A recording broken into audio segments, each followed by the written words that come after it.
Hello everyone, আসসালামু আলাইকুম। কেমন আছেন সবাই? আশা করি সবাই ভালো আছেন। আজকে আমি শেয়ার করব আপনাদের সঙ্গে গার্লিক চিকেন মোমো রেসিপি।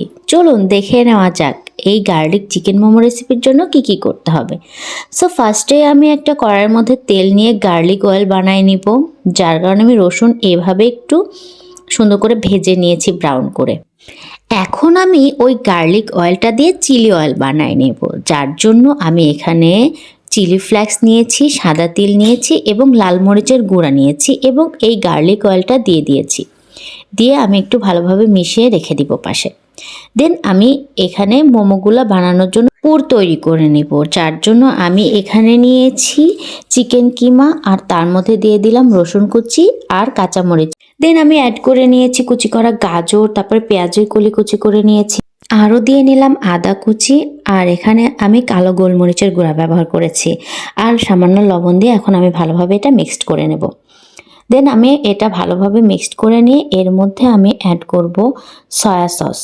তো এখানে আমি সয়া সসটা অ্যাড করে নিয়ে আবারও ভালো করে মিক্সড করে নিব। ভালো করে মিক্সড করে মোমো বানিয়ে নিব। দেন আমি মোমোগুলো সব বানিয়ে নিলাম আর আপনাদের সুবিধার্থে আমি একটা মোমো বানিয়ে দেখাচ্ছি। সো এভাবে ফার্স্টে আমি মোমো পুরটা নিয়ে দেন এভাবে আমি ফোল্ড করতে থাকবো। স্ক্রিনে লক্ষ্য করলেই আপনারা বুঝতে পারবেন মোমোটা কিভাবে বানাতে হবে। আমি হয়তোবা বোঝাতে পেরেছি যে মোমোগুলো আমি কিভাবে বানিয়ে নিচ্ছি। আপনারা একটু ভালো করে খেয়াল করবেন, তাহলে বুঝে যেতে পারবেন যে মোমোগুলো আমি কিভাবে বানিয়ে নিচ্ছিলাম। সো এই তো আমার মোমোগুলা বানানো শেষ। আমি এভাবে সবগুলো মোমো বানিয়ে নিয়েছিলাম। এখন আমি এই মোমো ডিপিং সসটা বানাবো। আর এই মোমো ডিপিং সসটা বানানোর জন্য প্রথমে একটা পাত্রে সয়া সস নিতে হবে 1.5 টেবিল চামচ। 1.5 টেবিল চামচ সয়া সস, 1.5 টেবিল চামচ আমি এখানে নিব লেবুর রস। আর এখানে আমি যোগ করব সেই হচ্ছে যে আমি চিলি অয়েলটা বানিয়ে নিয়েছিলাম, সেই চিলি অয়েলটা এখানে অ্যাড করব। দেন আমি চিলি অয়েলটা অ্যাড করে নিয়ে এই ডিপিং সসটা বানিয়ে নেব। আর ডিপিং সসটা যত ভালো হবে আপনার মোমোগুলো খেতে তত মজা হবে। এই তো হয়ে গেল আমার ডিপিং সস। দেখুন কত দেখতে সুন্দর লাগতেছে। এখন আমি এই মোমোগুলোকে তৈরি করে নিচ্ছি, যার জন্য আমি প্যানে হালকা একটু তেল নিয়ে মোমোগুলো এর মধ্যে দিয়ে দিয়েছিলাম।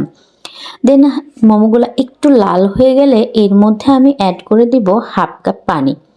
অনেকেই আছেন যারা মোমোগুলাকে শুধু স্টিম করেন, বাট আমি একটু এভাবে তেল দিয়ে ভেজে নিয়েছি, কারণ এটা যেমন ক্রিস্পি হবে তেমন খেতে মজা।